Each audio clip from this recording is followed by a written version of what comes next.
My name is Kerry Jones. I'm a cubby man, saltwater man from the Maroochy River, and I've been doing shell midden mapping with Michael Strong from Turnstone Archaeology. Um, Probably in 2018, we started looking at middens that had already been mapped by another archaeologist in about 1978, and a lot of them middens weren't GPS properly, and so we went back through and a lot of hard tracking through mangroves, through salt pans, and we identified where they were, and put maps to them and stuff like that. But some of the stuff that we were doing, because a lot of our people didn't really know about what we were, what shell middens, what a lot of our cultural values were, and they were cubby people. But this shot here is two cubby people uh, in one of the boats, because a lot of these places we had to. It was pretty hard to get in by foot, so we had to go up Pumicestone um, by boat and look for a lot of these shell middens and cultural sites. That's big fella there, Brian Warner, and another young cubby girl there, that Jundabara girl there, who was part of this project, and obviously loving the Pumicestone. Clicking on this. This one here is it's pretty much about, like I said before, training some of our cubby people about what cultural values and what we could be potentially finding out there. So, we had a number of cubby people that, and pretty much, two-way learning with Michael, myself. I had done a fair bit of this stuff before, but it was really good to see a lot of the young cubby people getting involved with this, learning about their culture, learning about what was in a lot of these middens. It wasn't just shell midden. It showed that a lot of our people were bringing, stuff from not even on Bribey, like bringing them over from mainland. A lot of our artifacts that were used to potentially making food and grinding up stuff. So this stuff here, a lot of that, as you can see in the background, we're working with a fellow called James Muller, who filmed a lot of this stuff. And one of the things we found over there was the tuckaroo tree was one of the indicators that where we'd found old growth tuckaroo, we'd usually find shell midden underneath them. So it was a very good indicator. You could walk through a lot of the bush there and come across big old tuckaroos and find that most likely there'd be a shell midden there. This is about, working with QPWS, some of our trainees there, like the young cubby girl there. And this is what it's all about, is, getting QPWS and these other agencies involved with what knowledge we can tell them fellas, and, the knowledge that they can use. So it's always about working together and utilising a lot of their information, and the same way with us.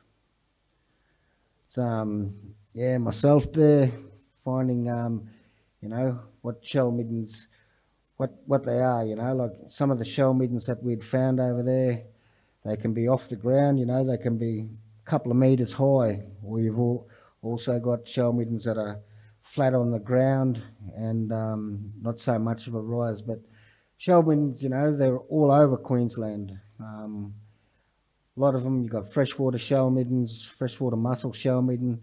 Bribey Island had a lot of shell midden there. Shell midden was basically a place where A lot of our old people were gathered around, most likely after the Bunya festival. They'd come down to the coast, consume a lot of shellfish. We also had a lot of indicators. It was pretty much a dumping ground for shellmen, but not just a dumping ground. There was ceremony around it, campgrounds around them. So a lot of the East Coast had a lot of shell midden. Unfortunately, a lot of it has been destroyed due to sea level rise, boat wash, and they're making mortar, roads, everything out of it in the early days. Do you want to speak a bit about that? Thanks very much. This has been actually a really wonderful project in one of the most beautiful parts of the world, working with Kabi people, and it's a sharing of knowledge. It's a two-way street. It goes both ways. I go out in the field with the community and I learn as much from being out with them as hopefully we can sort of share that information back again. And of course, as you are aware, Moreton Bay was once a great river valley, and as the sea levels flooded it towards the end of the mid-Holocene, sea levels came up and eventually created this beautiful Pumicestone passage.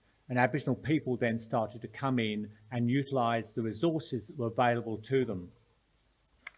One of those resources, which is on our next slide, yes, was bungwall fern. And the stone tool that we've got just here is a specialised stone tool that we've identified, and really only around sort of probably Sandstone Point, Pumicestone Passage, and down on the sandy parts of northern to northern New South Wales.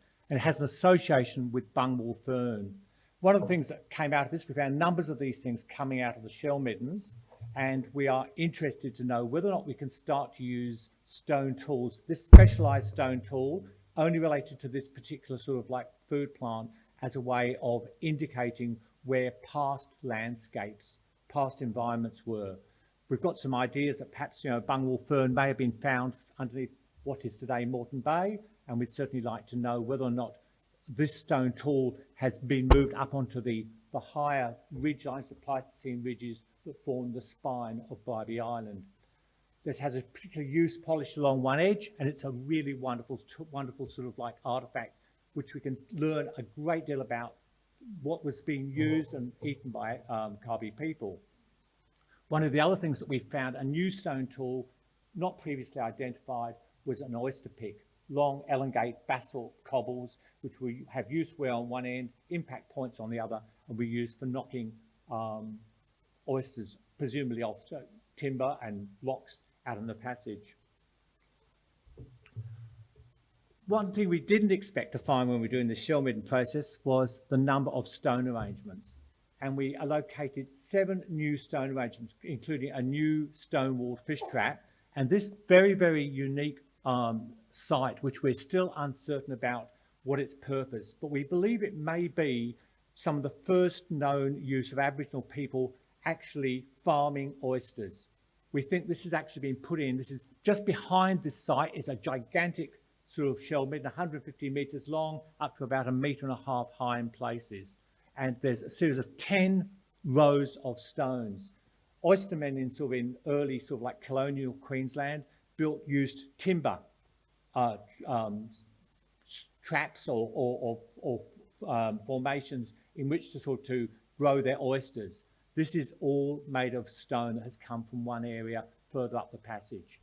Really, really interesting site, covered under high water, but one of those sort of things which we're looking to do some more work with.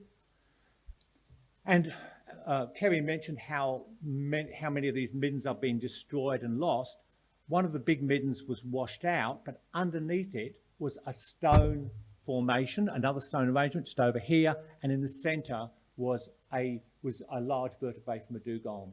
This is a dugong hunting site. It's going to be probably quite old. We haven't got any dates on this at this point in time, but we're looking at this midden site. So the midden site was over the top of it. This was built before that actually happened. So we're maybe looking at some of the very first sort of like exploitation of dugong in the Pumicestone Passage.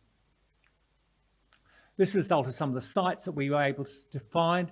We looked at possibly only about 1/3 of the passage so far, We really have only gone down one of the estuarine creeks on the mainland, Bells Creek. We went down about 2 kilometres and found over 10 huge shell middens just in that one short section. So there's a whole range of other creeks that we need to go and look at as well. As I sort of mentioned, sort of like finding the stone arrangements was probably, for me personally, one of the highlights, because they included things like increased sites. They included sort of like a fish trap, and this is very, very important for Kabi people particularly, but also those increased sites talk a little bit about how people saw the natural world.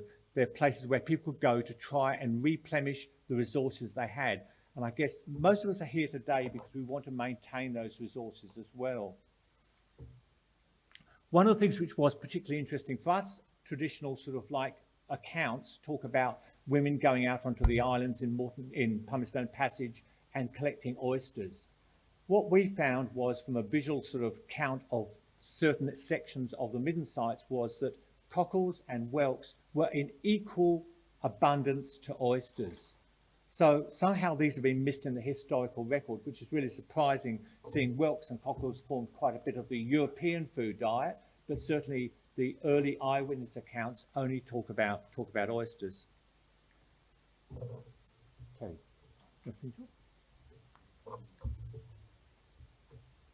Yeah, so just about fits the shell middens.